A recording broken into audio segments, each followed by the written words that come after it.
Hello YouTubers, it's me again. Today I wanted to kind of go through and share with you some pieces out of my R&B collection. I realize I haven't done an R&B video yet. And just kind of give you an idea about some of the bands that I like out of the 60s, 70s, and 80s, kind of looking across those three eras. So let's kind of jump into it. James Brown's greatest hits, don't need to say much about him. I mean, it's more than speaks for himself.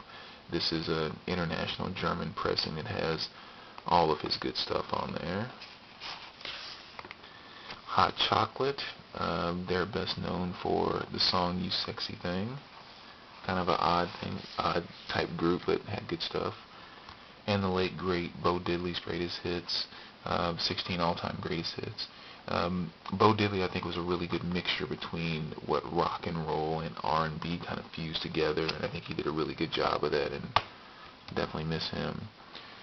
Emotions, Rejoice. I'm not the biggest fan of this record, but I had to include it because the the track Best of My Love to me has the best R&B groove I think in any song I can even think of from the 60s and 70s. I mean, I know it's a big statement to say, but that's such a smooth groove in that song that I had to give them props, even though I'm not very fond of the rest of the album.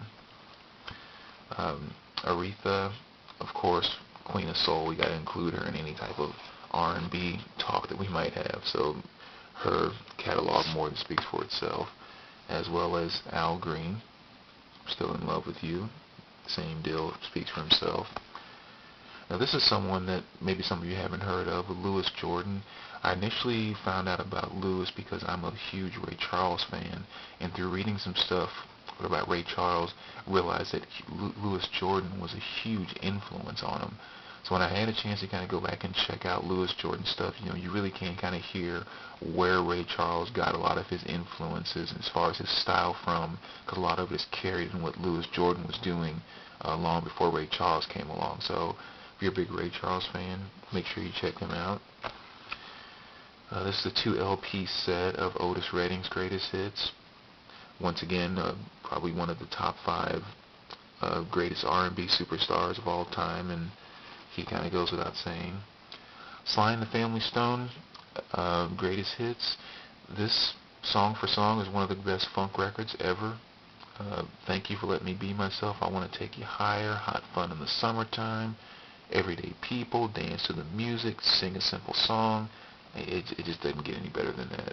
So if you're not familiar with this record, get it as soon as possible. The next record, which is turned upside down, is Bobby Brown's Don't Be Cruel.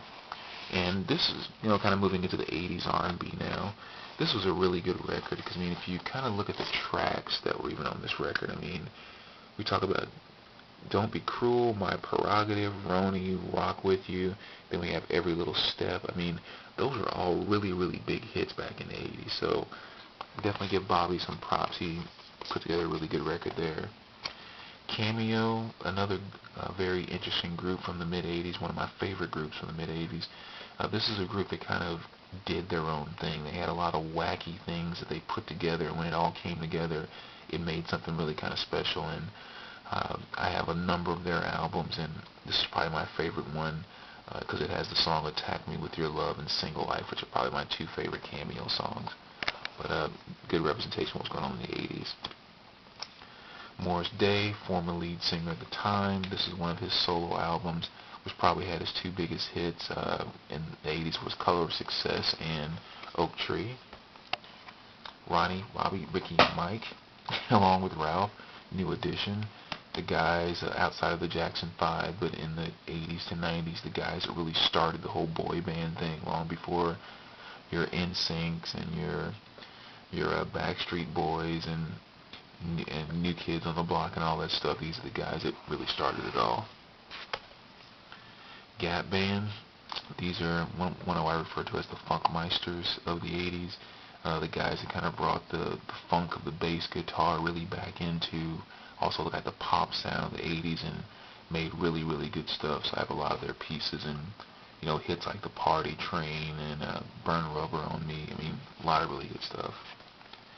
Now we're kind of moving from the late 80s to early 90s, and this is kind of when the whole New Jack Swing thing came into play, and Guy is definitely a band that represents that sound really well. This once again is a really good record if you haven't heard it. My favorite song on here is a song called I Like, which I think is probably the best track on here, but a lot of really good stuff on this album. Rick James, this kind of goes without saying. I mean, he was absolutely great at mixing the funk with the soul and the R&B, and I mean, he's had so many hits over the years, I couldn't even put all the albums up that I have of his, so I just kind of chose this one to represent the great things that he did. And of course, this is the one that had Super Freak on it. Lionel Richie, Can't Slow Down. This is kind of an interesting album because this is definitely Lionel's best solo album that he ever put out. I mean, he had all kind of hits on this particular album. The only problem, and as much credit as this album got, as much credit as he got for making it, I mean, it climbed the charts and everything. This album came out late 82, early 83, which happened to be the same time that this album came out in 82. So, you know, as much credit as Lionel got for making that album, which was, I mean, absolutely incredible. It had songs like All Night Long, Penny Lover, Stuck on You, Running with the Night. I mean, all of really live is his greatest hits. But it's just kind of hard to go so, or I should say you only go so far when you have Michael Jackson's Thriller just beating the crap out of the charts. And so that was kind of bad timing for Lionel. And of course, I'm not saying anything about this album that more than speaks for itself. SOS Band, this is a really good band from the mid-'80s. It had kind of that smooth groove. I got about 5 or 6 of their albums as well. If you don't know about them, make sure you go in and check out songs like Weekend Girl, Just Be Good to Me, Tell Me If You Still Care. That'll give you a good feel for just how smooth this band was. Tina Turner, I mean, come on, I didn't say anything about her. She's been doing it since the 60s, still doing it today. Saw her in concert a few years ago, and you would swear she's still 20 years old. Absolutely incredible. Jody Watley, she kind of came in with the R&B slash dance, I think, thing, if you want to call it that.